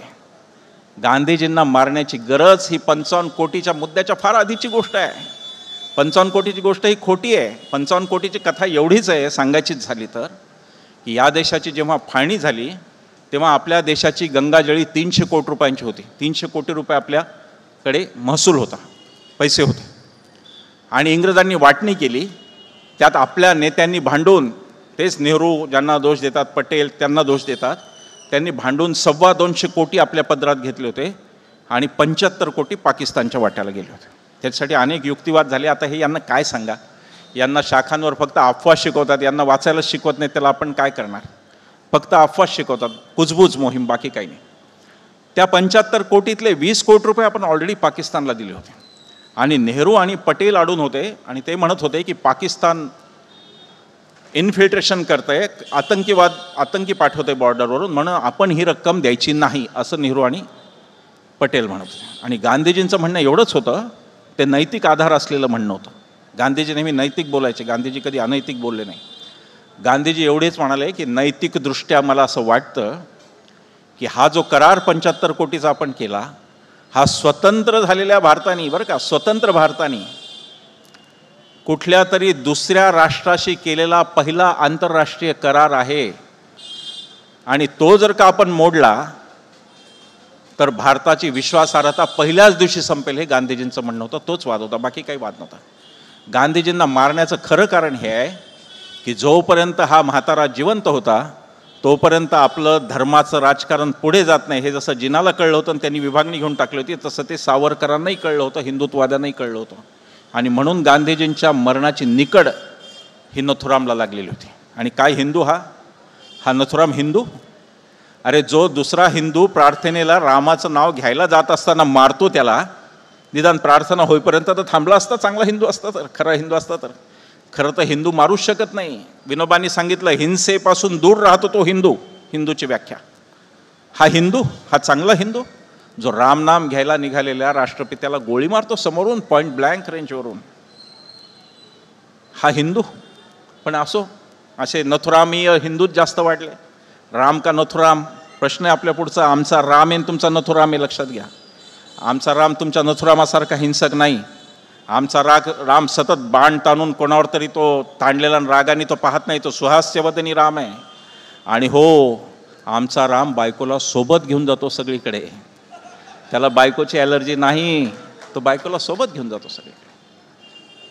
पण गांधींना मारण्याची निकड अशी होती की गांधी गेल्याशिवाय धर्माचं राजकारण भारतात सुरूच, कारण हा म्हातारा विलक्षण होता. दिल्लीमध्ये स्वातंत्र्य दिनाचा सोहळा होतोय, पंडित नेहरू झेंडा फडकवत आहेत, अख्खं मंत्रिमंडळ उपस्थित आहे, सगळे काँग्रेसचे लोक तिथे आहेत, आणि हा म्हातारा नौखाली दंगली थांबवायला जात होता. माउंटबॅटननी असं म्हणलं की माझ्याकडे हजारोची फौज होती, पण पंजाबमधल्या दंगली मी थांबवू शकलो नाही, पण हा एक माणूस वन मॅन आर्मी यांनी नौखालीतलं दंगली थांबवून दाखवल्या म्हणलंय त्यांनी. आणि नौखालीबद्दल प्रचार केला जातो की गांधी मुसलमानाच्या प्रेमापोटी गेले, नाही, नौखालीत हिंदू जास्त होते. पण तो असो अपप्रचार करत राहू द्या. आणि म्हणून गांधींना मारलं. सत्तेत येण्याची कोणतीही शक्यता नव्हती. लक्षात घ्या, आकडेवारी सांगतो, सावरकर जिवंत होते तरी तेव्हा हिंदू महासभा हा पक्ष भारताच्या पहिल्या सार्वत्रिक निवडणुकीत होता. त्यांनी 500 जागी उमेदवार उभे केले होते, त्यातले फक्त 4 निवडून आले, 4. दुसऱ्या निवडणुकीत ती संख्या 2 वर आली, तिसऱ्या निवडणुकीत 1 वर आली, आणि चौथ्या निवडणुकीत 0 उमेदवार हिंदू महासभेचे निवडून आले. त्याचं कारण हिंदूंचा पक्ष मांडणारा पक्ष हा काँग्रेस होता आणि मुस्लिमांचा पक्ष मुस्लिम लीग होता. या देशात हिंदूंचा दुसरा कोणताही पक्ष नव्हता, तो होता तो काँग्रेस होता. आणि काँग्रेस हा फक्त हिंदूंचा पक्ष नव्हता, हा मौलाना आझादांचा पक्ष होता, आणि हा शरद गांधींचा पण प्रश्न होता. हे लोक भ्रम पसरवतात, मुस्लिम समाजाबद्दल वाटेल ते सांगतात. अरे या देशात 2 मुसलमान होते ज्यांनी शेवटपर्यंत फाळणीला विरोध केला. एक होते मौलाना आझाद आणि दुसरे होते शरद गांधी, खान अब्दुल गफार खान. शरद गांधींनी तर गांधीजींना वाईट शब्दात म्हणलं की तुम्ही आम्हाला कसायाच्या हाती का देत आहात, वाटलं तर आम्हाला पठाणांचा वेगळा देश द्या, आम्हाला पाकिस्तानात पाठवा. हे म्हणणारे 2 मुसलमान होते. यांना इतिहासच माहीत नाही, यांना तो कळतही नाही, यांना तो कळतो तो वेगळाच काहीतरी कळतो. हिंदू महासभेला जिंकण्याची कोणती शक्यता नव्हती म्हणून गांधी मारले. तर सांगण्याचा मुद्दा असा आहे की यांचा सगळ्यात जास्त राग हा धर्मनिरपेक्षतेच्या तत्वावर आहे, आणि तिथे राज्यघटना आडवी येते यांना. कारण भारतीय राज्यघटना एकाही धर्माचा उल्लेख करत नाही. काय दूरदृष्टी होती बाबासाहेबांना बघा. एखादा उल्लेख झाला असता तर आत्ता तर आलं असतं, राष्ट्र वेगळंच झालं असतं. एकाही धर्माचा राज्यघटना उल्लेख करत नाही. ते यांना खटकतं. त्यांना ते म्हणे हिंदू राष्ट्र करायचं आहे असं म्हणतात. हिंदू राष्ट्र म्हणजे नेमकं काय मला कळलेलं नाही, कारण हिंदूंचं राष्ट्र असेल तर ते सहिष्णू असेल. हिंदू सहिष्णू असतात. हिंदू असे वेड्यासारखे वागत नाहीत. हिंदू बिल्किस बानोच्या बलात्कारांचा सत्कार करत नाहीत, ते हिंदू नसतात, लक्षात घ्या. हिंदू राष्ट्र आणणाऱ्यांनी आधी सांगावं की बिल्किस बानोचा सत्कार करणारे कोणत्या विचारधारेचे होते, त्यांच्या बिल्किस बानोच्या बलात्कारांचा सत्कार करणारे कोणत्या विचाराचे होते हे आधी सांगा, आणि मग हिंदूंवर बोला. उठसुटते हिंदू आणि चालू आहे. रामाचं तर खूप झालं, रामनाम वगैरे. आमचाही राम आहे, आमचाही राम. माझ्याकडे सिन्नरमध्ये हल्ला झाला, त्या दिवशी मी हल्लेखोरांना विचारलं की तुमच्यातल्या किती जणांना रामरक्षा येते. मला येते. रामरक्षा येणं न येणारे कोणते रामभक्त आहेत आहे? तुम्हाला कोणतं स्तोत्र येतं रामाचं ते तरी कळू द्या आम्हाला. का तुम्हाला फक्त नथुरामाचं कळतं आणि नथुरामासाठी तुम्हाला राम वापरायचा हेही आम्हाला सांगा. मी प्रत्येक सभेत सांगतो, आम्ही भारतीय जनता पक्षाच्या अनेक नेत्यांपेक्षा चांगले हिंदू आहोत, कारण आम्ही वेद आणि उपनिषद वाचलेलं आहे. आणि आमचा राम महात्मा गांधींचा राम आहे, जो सर्वसमावेशक आहे. आमचा राम हा बाबासाहेबांनी काळाराममधून मुक्त केलेला राम आहे. त्या मंदिरात सगळ्यांना मुक्ती देणारा तो आमचा राम आहे. मला उद्धव ठाकरेंचं कौतुक वाटलं की ते काळाराम मंदिरात होते. आपले बरेच मराठी भैये जेव्हा अयोध्येला जायचं का नाही ठरवत होते, उद्धव ठाकरे काळाराम मंदिरात होते. आणि बाबासाहेबांनी जिथे इतिहास घडवला, राम सगळ्यांसाठी मुक्त केला, त्या मंदिरात ते होते. मला ते चांगलं वाटलं त्यांचं वागणं. तर हा जो मुद्दा धर्माचा तो नीट समजून घ्या. विदर्भात काय होते मला माहिती नाही, पण मराठवाड्यात, पुण्यात दररोज एक नवा संत कोणीतरी बाबा बुवा उत्तरेतून येत असतो. काय काय नावं आहेत त्यांची, मी तर नावही मी काही फार वाचत. बागेश्वर धाम बाबा, हां, आमके बाबा, तमके बाबा. का महाराष्ट्रात आमच्या वारकरी संप्रदायातले कीर्तनकार संपले का सगळे? त्यांना का नाही बोलवत? त्याचं कारण यांना वारकरी संप्रदायच परवडत नाही. यांना ज्ञानेश्वर महाराज ते तुकाराम महाराज ही परंपरा यांना परवडत नाही. कारण ज्ञानेश्वर महाराज म्हणतात की वेद संपन्न होय ठाई, परी कृपण ऐसा आनन नाही, जो कानी लागला तिन्ही वर्णाचे. अरे तुमचा वेद मोठा असेल पण तो कृपण झाला आणि तो एका वर्णाला छळतो, 3 वर्ण एकत्र होऊन एकाला छळतो, हे ज्ञानेश्वर महाराज म्हणतात. तुकाराम महाराज त्याच्याही पुढे विष्णुमय जग वैष्णवांचा धर्म, भेदाभेद भ्रम अमंगळ. तुकाराम महाराज ही वारकरी परंपरा अशी आहे. आज रोहिदास महाराजांची जयंती, आपण त्यांना अभिवादन केलं. ही वारकरी परंपरा अशी आहे की महाराष्ट्रातल्या प्रत्येक जातीतला संत यात आहे आणि फक्त हिंदूंमधला नाही, इथे जैतून बी नावाची मुस्लिम स्त्रीसुद्धा संत पदाला पोचली. तो वारकरी समाज आमचा, तो आमचा वारकरी संप्रदाय. पण त्या वारकरी संप्रदायाला डावलायचं आणि उत्तरेतले बाबा बुवा आणायचे. त्याचं कारण या देशाचं राज्याचं राजकारण त्यांना उत्तर प्रदेशीकरण त्याचं करायचं हे कारण आहे. पुन्हा मी उत्तर प्रदेशचा आकस करत नाही. माझ्या देशाला पहिला पंतप्रधान दिलेलं तो प्रदेश आहे, मी त्या प्रदेशाचा आकस करत नाही. पण राजकारण बदलायचं आणि ते त्या वळणावर लायचं. जो महाराष्ट्र धर्म राजकारणातला जो यशवंतराव चव्हाणांपासून चालत आलेला तो मोडायचा आणि हे भलतंच राजकारण सुरू करायचं. जे काही ते झालं ना, सुरत, गुवाहाटी, काय डोंगरन, काय नद्यान, काय काय ते सगळं झालं ना, हे कोणत्या महाराष्ट्र धर्मात बसतं हे सांगावं फडणवीसांनी. मला आश्चर्यकारकरित्या मला फार आश्चर्य वाटलं.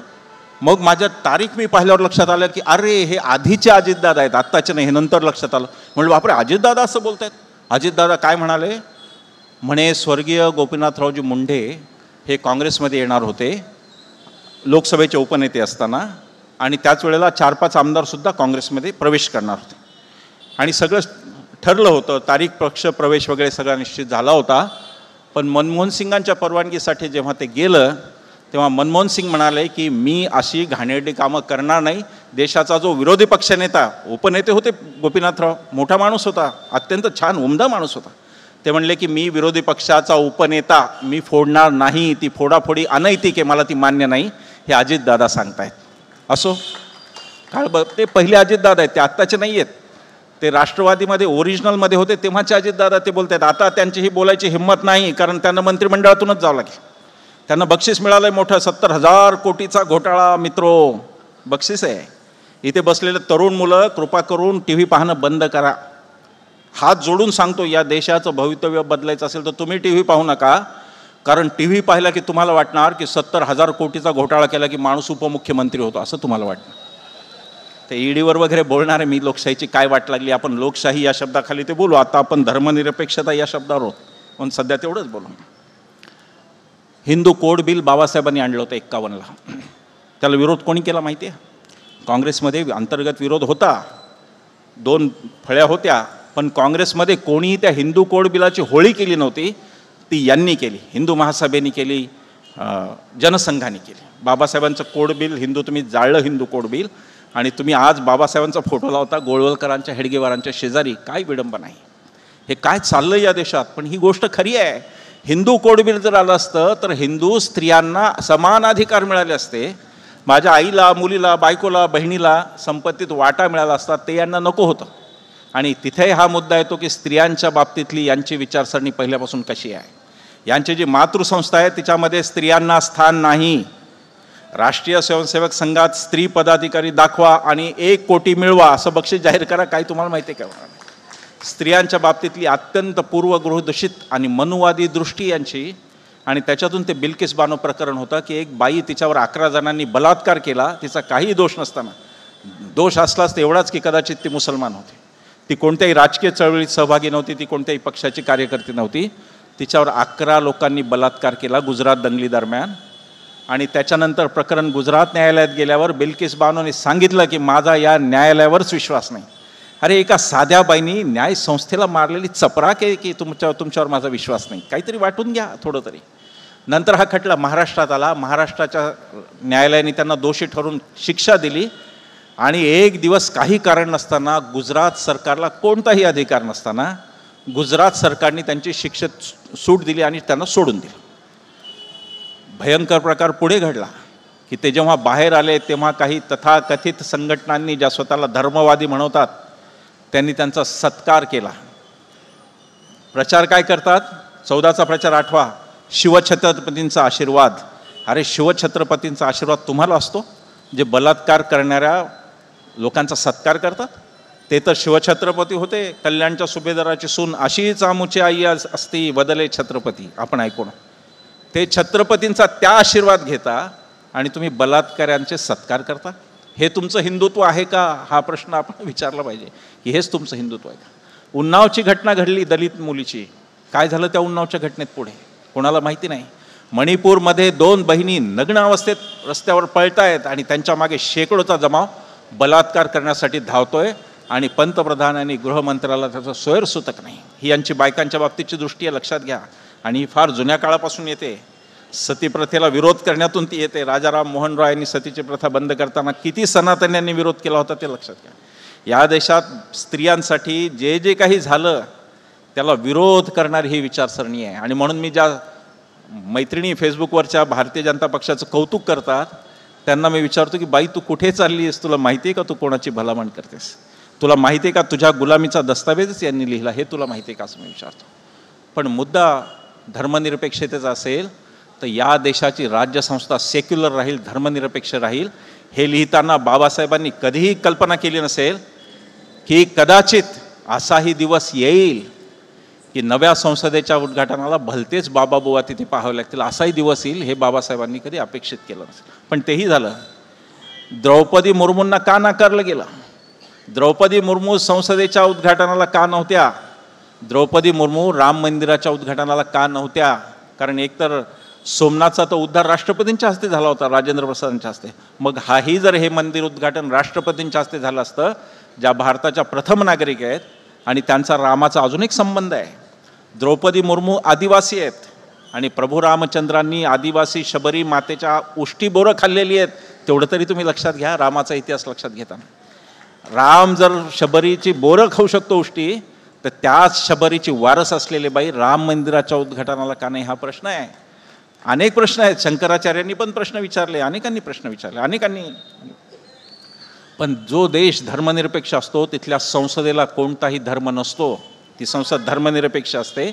त्या धर्मनिरपेक्षतेची सुद्धा विल्हेवाट ही नव्या संसदेच्या उद्घाटनाच्या वेळेला आपल्याला लक्षात आली. तिसरा शब्द आहे तो लोकशाही. हा शब्द तो भलताच डेंजरस आहे. लोकशाही राहिली का? किती हात वर होतील? मी प्रश्न विचारतो. भारतात लोकशाही आहे का? ज्याला हो वाटतं त्यांनी हात करावं. कोणी हात वर करत? ती लोकशाहीच यांनी टिकू दिली नाही. कारण हे लोकशाही यांना आवडत नाही. लोकशाही मार्गाने आलेला विरोधी पक्ष यांना आवडत नाही. त्या विरोधी पक्षाने त्याला कसं खारिज करू हे ते पाहतात. लोकशाहीमध्ये यांनी अशा संस्था वाढवल्या ज्या लोकशाहीच्या वर जाऊन बसल्या. आणि त्यातली एक संस्था ईडी. तुमच्या शेजारी नागपूरला अनिल देशमुखांची केस आहे. ईडीच्या उत्तम केस आहे ती. मी तिचा खूप अभ्यास केला. अनिल देशमुखांनी त्यांच्या वकिलांनी केला का नाही माहीत नाही, एवढा अभ्यास मी त्याचा केला त्या केस. त्याच्यात काय झालं? 100 कोटींचं आरोपपत्र झालं अनिल देशमुखांवर. 100 कोटी रुपयांचा घोटाळा असा आरोपपत्र झालं. जेव्हा कोर्ट म्हणालं उच्च न्यायालय यांना की 100 कोटी ही फॅन्सी फिगर वाटते, खरा आकडा काय तो सांगा, तेव्हा यांनी सांगितलं 1.71 कोटी. 100 कोटी कुठं? 1.71 कोटी. चला तरी कोर्ट म्हणलं की 1 रुपयाचं पण असेल तर तो चुकीची गोष्ट आहे. कोर्टाने सांगितलं याचा एक पुरावा द्या. यांनी सांगितलं आमच्याकडे एकही पुरावा नाही. कोर्ट म्हणलं ही आकडा आला कुठून? ते म्हणाले हिअरसे, म्हणजे सांगोवांगी आमच्यापर्यंत आलेला आकडा. हे ईडी म्हणते. तुम्ही त्या माणसाचं आयुष्य जेलमध्ये काढायला होता 1 वर्ष कुटुंबियांचा विचार न करता. जेलमध्ये त्यांना अजमल कसाबच्या बराकमध्ये ठेवता. देशमुख दहशतवादी होते का? त्यांना अजमल कसाबच्या बराकमध्ये ठेवलं. तिथे दिवे ते स्वतः सांगत होते. पुण्याला आले होते ते आमच्याकडे आणि ते स्वतः सांगत होते हायमास्ट दिवे लावून ठेवायचे की यांना झोपता येऊ नये रात्री. तीच कथा संजय राऊतांची आहे. पण हे दोन्ही बहादर लढले. नांदेडसारखं प्रकरण नाही घडलं. त्यांचं अभिनंदन आहे. यांचा अजितदादा आणि अशोकराव झाले नाही, अभिनंदन. संजय राऊतांची केस काय आहे? त्यांच्या भावाकडून त्यांनी 50 लाख रुपये उसने घेतले. राज्यसभेच्या तिन्ही निवडणुकांच्या वेळेला जे ॲफिडेव्हिट दिलं जातं त्या ॲफिडेव्हिटमध्ये तिन्ही ॲफिडेव्हिटमध्ये त्याचा उल्लेख आहे. तो काय असा ब्लॅकचा पैसा असला तर कोणी उल्लेख करतं का? ते पैसे त्यांनी परत केलेले आहेत. पण त्या भावाचा संबंध कोणत्या तरी बिल्डर कंपनीशी लावून संजय राऊतांना अटक आणि तुरुंगवास. आणि मग ईडीचं तर माहिती आहे आपल्याला. ईडी ही आता एन्फोर्समेंट डिपार्टमेंट राहिलेली नाही. पत्रकार मित्रांनो लक्षात घ्या. ईडीचा फुल फॉर्म लिहिताना यापुढे election department of Bharatiya Janata party असं म्हणा. ते इलेक्शन डिपार्टमेंट आहे यांचं. त्या ईडीवर आम्ही 9 ऑगस्टला मोर्चा नेणार होतो आणि आम्ही त्यांना यादी देणार होतो. आम्ही चित्र हातात घेऊन जाणार होतो सगळ्यांची, ज्यांना ईडीने सोडलं. नारायणराव राणेंसारखे मोठे मोठे नेते, प्रताप सरनाईक, छगन भुजबळ, किती नेते सांगू नाव. 21 नेत्यांची यादी आमच्याकडे, ज्यांच्यावर काही ना काही कारवाई सुरू झाली कुठल्या ना कुठल्या शासकीय यंत्रणेची, CBI असो, ईडी असो, इनकडे. पण ते भारतीय जनता पक्षात गेले की स्वच्छ झाले. मोदीजींचा नारा होता, न खाऊंगा न खाने दूंगा, होता की नाही? तो तुम्ही पुढचा नारा नीट ऐकला नाही. तुम्ही नीट ऐकत जा मोदीजींची भाषणं, तुम्ही फार घोळ करता. तो खरा नारा असा होता, न खाऊंगा न खाने दूंगा, खाने वाले हरे को भाजपा में लाऊंगा, असा तो नारा होता. आपण नीट ऐकत नाही, आपली चूक आहे ताई. ते सगळे आले, अजितदादा आले, सगळे आले, सगळे अगदी घरच्यासारखे आहेत. ही कोणती लोकशाही आहे जिथे ईडी फक्त विरोधकांना लागते? ही कोणती लोकशाही आहे जिथे ईडी जर 200 लोकांना पकडते, आणि हे ईडीने दिलेला आकडा आहे कोर्टात, हा काही घरचा आकडा मी सांगत नाही. ईडीने आकडा दिला आहे की आमचा कन्व्हिक्शन रेट हा 0.5% आहे. म्हणजे 200 लोक पकडले तर फक्त एकाला शिक्षा होते, मग उरलेले 199 ईडी कोणासाठी पकडते हा मुद्दा आहे. त्याचं स्पष्ट उत्तर ईडी ते भारतीय जनता पक्षासाठी पकडते असं आहे. या देशाचा निवडणूक आयोग, पंतप्रधान म्हणाले बजरंग बलीचं नाव घ्या आणि मग मत द्या. याचसाठी रमेश प्रभूंच्या केसमध्ये, तुम्हाला माहिती असेल दोघांनाही, सगळ्यांना माहिती आहे, रमेश प्रभूंच्या केसमध्ये बाळासाहेब ठाकरेंना 6 वर्ष निवडणूक लढवण्यावर तर बंदी घातलीच होती, पण मतदान करण्यावर पण बंदी घातली होती निवडणूक आयोगाने. एकेकाळी तो निवडणूक आयोग होता ज्याच्या TN शेषन सारखा माणूस बसत होता. त्याला विचारलं की तुम्ही काय खाता सकाळी ब्रेकफास्टला, तर तो म्हणला मी रोज एक नेता खातो ब्रेकफास्टला, असा माणूस बसला होता. त्या निवडणूक आयोगाने मान टाकली. निवडणूक आयोग जर जिवंत असता भारताचा, तर त्या एका वाक्यासाठी पंतप्रधानांना 6 वर्ष मतदानाची सुद्धा बंदी केली असती, पण ते घडलं नाही. ताज़ा ब्रेकिंग खबरें और विविध विचारकों के विचार सुनने के लिए अभी Karjat live YouTube channel subscribe करें.